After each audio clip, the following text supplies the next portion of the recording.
to prevent a collision between the socket and the knee joint, perform the following test before the first walking trial and after making alignment changes to the prosthesis.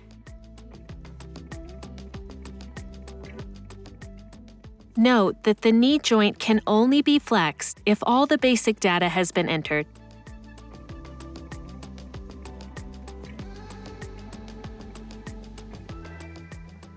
Make sure that there is no contact between the socket and the knee joint when pushed firmly into extension.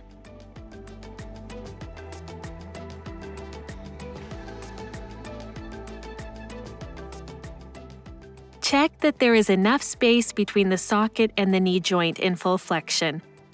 Then push firmly into flexion and check that there is a gap of at least 3 millimeters.